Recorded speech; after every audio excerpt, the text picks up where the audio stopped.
Ya, bismillahirrahmanirrahim. Assalamualaikum warahmatullahi wabarakatuh.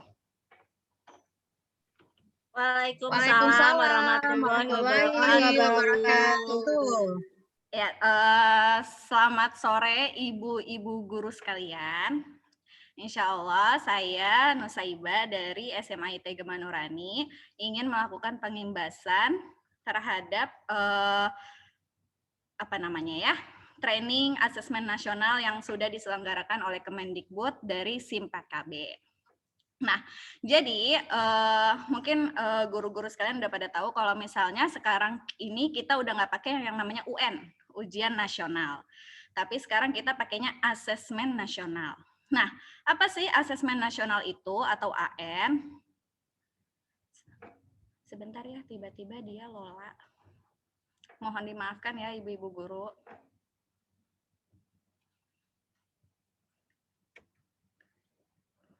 Wait. Oke. Asesmen nasional itu adalah program penilaian terhadap mutu setiap sekolah, madrasah, dan program kesetaraan pada jenjang dasar dan menengah. Nah, dia juga adalah mutu pendidikan yang dinilai dari hasil belajar murid, yaitu yang terdiri dari literasi, numerasi, dan karakter. Itu asesmen nasional. Lalu,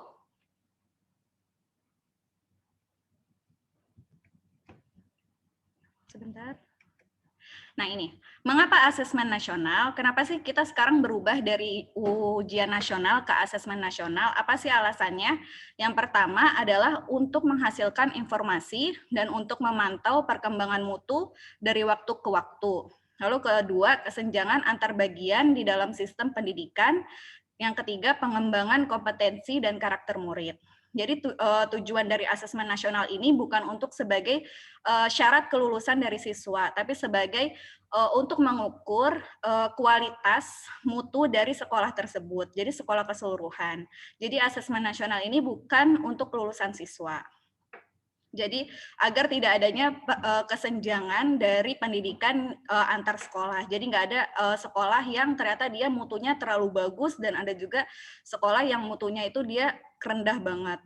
Jadi nggak ada kesenjangan seperti itu. Ini adalah tujuan adanya asesmen nasional yang sudah diputuskan oleh Mas Menteri kita. Nah, untuk asesmen nasional itu dia mempunyai responden.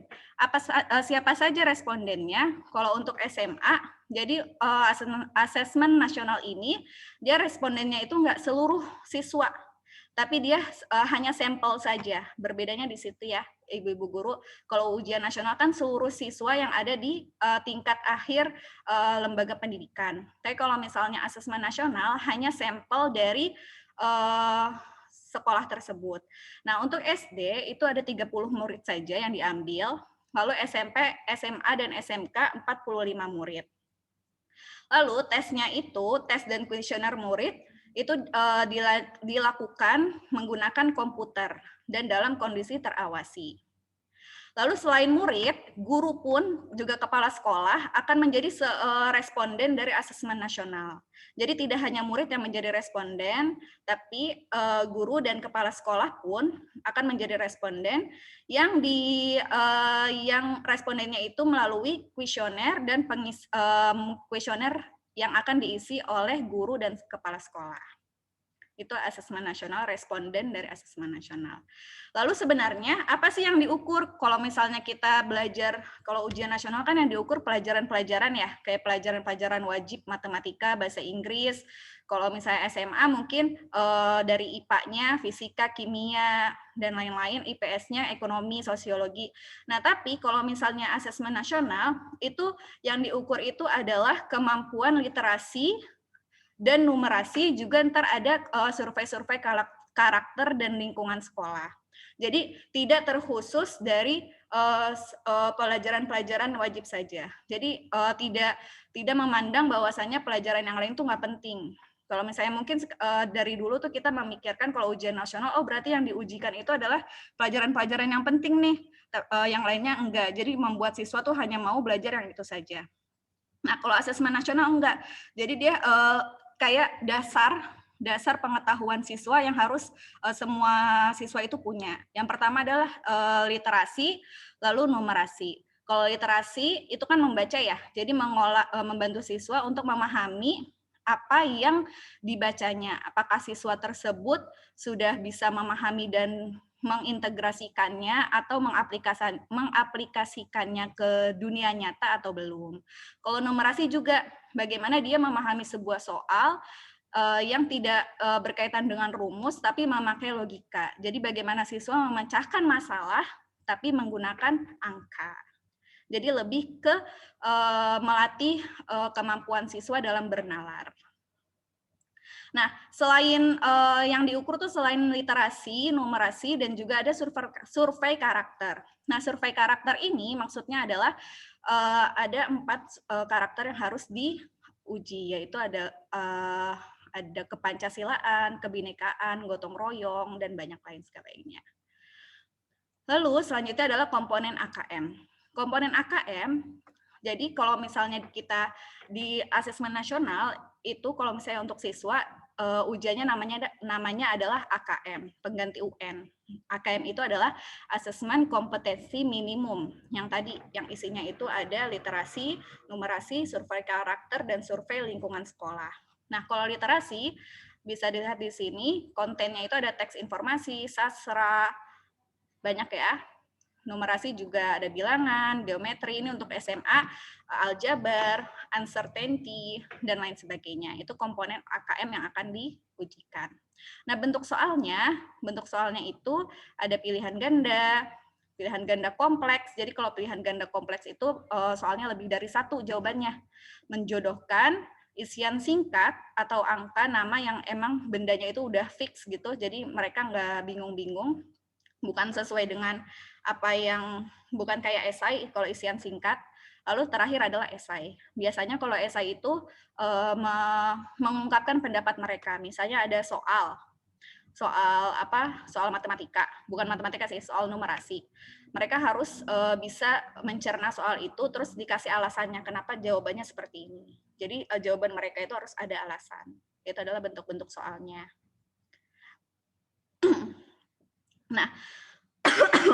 Nah, untuk siswa yang dipilih itu berbeda sekali dengan ujian nasional. Kalau ujian nasional mungkin yang diteskan itu adalah kalau misalnya SD kelas 6, SMP kelas 9, SMA kelas 12.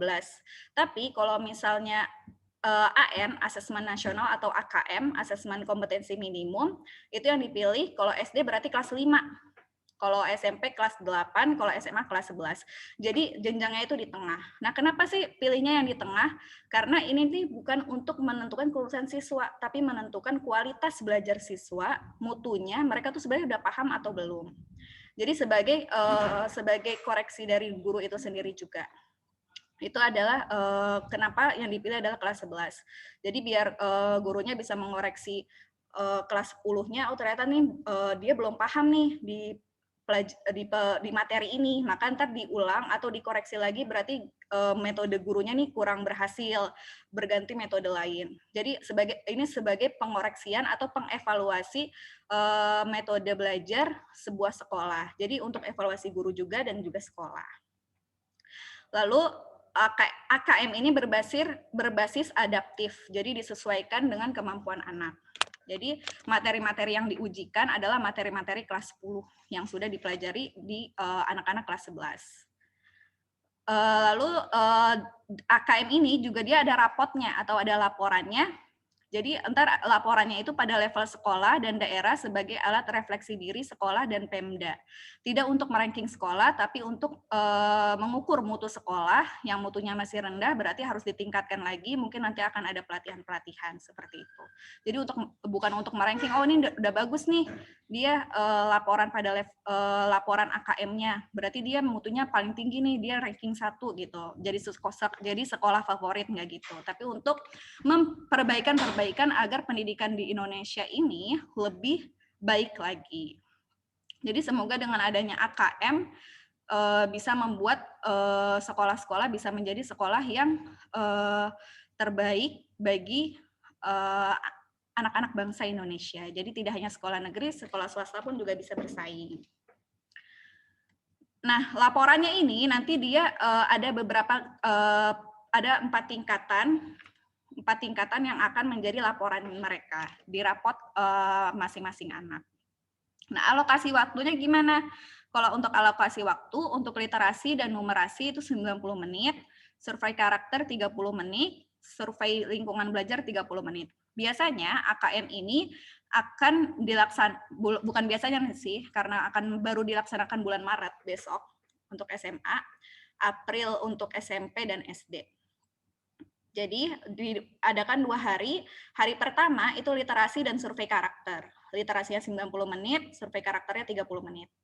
Lalu di hari kedua itu numerasi dan survei lingkungan belajar. Itu berarti ada 2 hari yang mereka harus ikutin. Nah, hasil AKM yang tadi pelaporannya itu kayak rapotnya gitu, itu nanti ada 4 tingkatan. Apakah anak itu masih di level perlu interval khusus yang dimana mereka itu belum mampu menemukan dan mengambil informasi, jadi masih belum paham nih apa yang mereka baca. Atau di level minimal, mampu menemukan yang ada dalam wacana dan mampu membuat interpretasi tapi masih secara sederhana saja. Atau mungkin ternyata anak-anak didik kita ini udah ada literasinya tuh udah di level baik, mampu membuat interpretasi dari informasi implisit yang ada dalam teks, mampu membuat simpulan dari hasil integrasi beberapa informasi suatu teks. Atau ternyata anak didik kita udah di level yang paling tinggi, itu adalah mahir, yang artinya dia mampu mengintegrasikan beberapa informasi lintas teks, evaluasi isi kualitas, cara penulisan suatu teks, serta bersikap reflektif terhadap isi teks. Jadi ada 4 tingkatan. Nah, hasil AKM, kalau yang tadi ini untuk literasi, yang ini untuk numerasi. Yang juga dia ada 4 tingkatan yang bisa menentukan siswa itu ternyata mayoritas siswa kita belum bisa mencapai tingkat mahir. Berarti gaya belajar atau metode pengajaran kita harus diubah menjadi sesuai dengan kemampuan anak itu. Jadi kalau misalnya anaknya masih di dasar, berarti kita harus diulang nih mereka ke dasar lagi. Nah, rancangan tindak lanjut asesmen nasional. Jadi Juli itu diseminasi hasil asesmen yang sudah dilaksanakan sebelumnya. Lalu Agustus pendampingan, dari hasil tersebut nanti akan ada pendampingan, biasanya oleh pengawas ataupun pengawas masing-masing sekolah. Lalu Agustus sampai November itu penguatan satuan pendidikan merancang program atau tindak lanjutnya itu gimana untuk sekolah kita masing-masing, yang pastinya setiap sekolah hasilnya akan berbeda. Lalu November itu diseminasi hasil SD,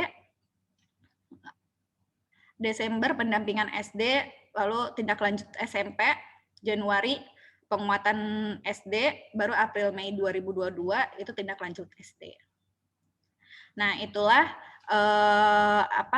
hasil training saya dengan Kemendikbud yang diselenggarakan di SIM PKB. Jadi itulah AKM. Jadi sebenarnya AKM ini tidak menentukan kelulusan siswa, tapi hanya untuk mengukur mutu sekolah agar literasi siswa membaca itu lebih baik lagi. Karena ternyata dalam survei internasional Indonesia itu literasinya sangat rendah banget.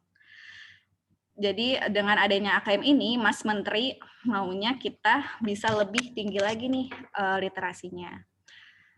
Dan numerasi juga. Jadi matematikanya itu bukan matematika yang sangat berumus-rumus, tapi lebih ke penalaran kita dalam memahami soal dan memecahkan masalah. Itu adalah terkait dengan asesmen nasional. Apakah ada yang mau ditanyakan? Ayo silakan Bu Winda. Aku mau nanya yang ini nih, yang siapa responden asesmen nasional nih. Apa-apa coba diulang. Suaranya ngadet-ngadet. Mau nanya yang siapa responden asesmen nasional. Iya, coba terus. Slide-nya deh. Ini. Iya. Di situ SD 30 murid, SMP, SMA, SMK 40 murid. Satu sekolah kan kemungkinan ada yang lebih dari angka itu kan, 30 murid, misalnya satu angkatan ada sampai 100 murid, itu kita hanya yang ikut asesmen hanya 30 murid atau keseluruhan dari murid di sekolah itu? Ya, jadi tadi yang seperti sudah saya bilang, kalau asesmen nasional itu dia pengambilannya sampel. Jadi kalau sampel itu berarti hanya beberapa dari jumlah seluruh siswa, maksimalnya 30 murid. Jadi nggak boleh lebih kalau SD. Kalau SMP, SMA 45 murid. Walaupun jumlah total kelas 5 atau kelas 11 atau kelas 9 di sekolah masing-masing itu lebih dari segini, jadi kita ngambilnya sampel. Dan biasanya, wacananya orang-orang murid-murid itu akan dipilihkan langsung oleh Kemendikbud. Jadi kita nggak bisa milih, oh murid-murid yang pinter doang, enggak. Jadi semuanya itu akan dipilihkan oleh Kemendikbud. Gitu. Jadi hanya sampel saja. Ada yang mau ditanyain lagi? Iya, silakan Bu Hilda. Di-mute Bu Hilda. Bu Hilda di-unmute dulu. Videonya juga dibuka ya Bu Hilda.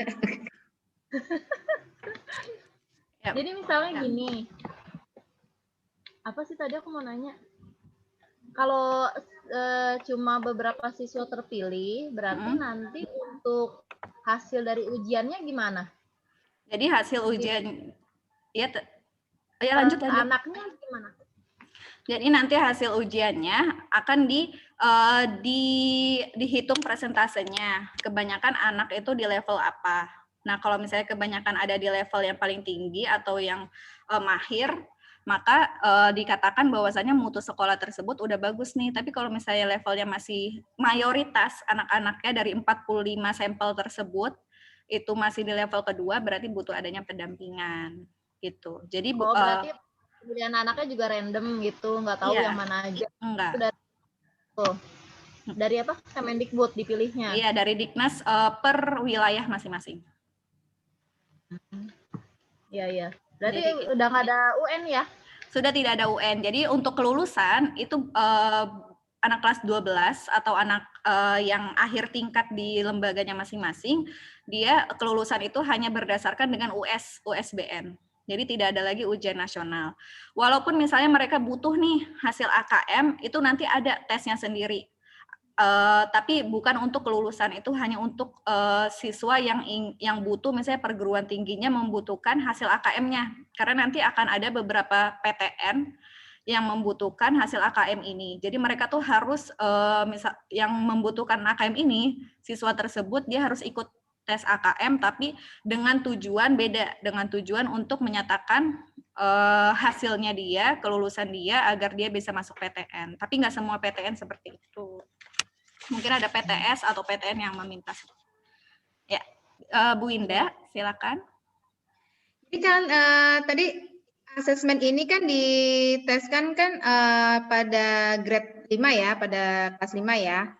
Nah, nanti ketika kelas 6 tidak ada UN lagi, untuk kelulusannya bagaimana? Iya, itu pakai USBN. Jadi nggak pakai UN, tapi jadi maksudnya nilai asesmen ini tidak berpengaruh pada kelulusan mereka berarti kan ya? Enggak. Jadi kelulusan sekarang murni dari sekolah. Jadi anak-anak kalau misalnya menurut sekolah dia udah layak untuk lulus, maka diluluskan. Dari tergantung hasil US-nya tersebut, USBN yang berstatus yang berstandar nasional, tapi yang mengoreksikan gurunya masing-masing. Gitu. Jadi nggak sama kayak UN. Jadi sebenarnya asesmen nasional itu jadi nggak perlu ditakutin, jadi nggak perlu siswa-siswanya untuk ikut bimbel. Kan kalau misalnya UN ada bimbel khusus gitu ya, kalau ini nggak. Jadi AKM itu nggak perlu siswanya ikut bimbel, karena ini bukan untuk kelulusan, tapi untuk mengetahui mutu sekolah. Jadi kalau misalnya bimbel itu kayak di apa ini ya? Kayak diada-adain. Jadi mungkin sebenarnya ini mutunya mutu pengajaran gurunya belum sampai tingkat mahir nih, tapi karena anak-anaknya ternyata diikutin bimbel, jadi 45 anak ini hasilnya mahir, tapi ternyata hasilnya bukan hasil belajar di sekolah, tapi hasil tambahan bimbel yang sampai malam-malam gitu. Jadi ini nggak perlu adanya bimbel terkait AKM. Jadi kalau kata Mas Menteri, santai aja. Nggak perlu panik. Ya? Jadi ini plus minus juga sebenarnya. Kalau yang buat anak-anak yang itu sih ya terbantu ya. Cuma kadang kalau misalkan buat anak-anak yang dengan kondisinya malas belajar, jadi dia benar-benar terbantu banget kalau nggak ada UN. Iya, emang dia tapi kan masih ada US. Nah iya, benar US-nya ya. Jadi US-nya ini yang pasti kan gurunya masing-masing udah Tentu punya. lulusan dari sekolah ya. Iya, jadi ditentukan dari sekolah. Oke, kalau misalnya nggak ada yang ditanyain, saya tutup saja ya. Saya tutup. Terima kasih ibu-ibu sekalian yang sudah mendengarkan saya untuk materi hari ini. Semoga bermanfaat. Saya tutup dengan membaca hamdalah. Alhamdulillahirrahmanirrahim. Alhamdulillahirrabbilalamin. Subhanakallahumma wa bihamdik asyhadu an la ilaha illa anta astaghfiruka wa atubu ilaik. Assalamualaikum warahmatullahi wabarakatuh. Waalaikumsalam warahmatullahi wabarakatuh.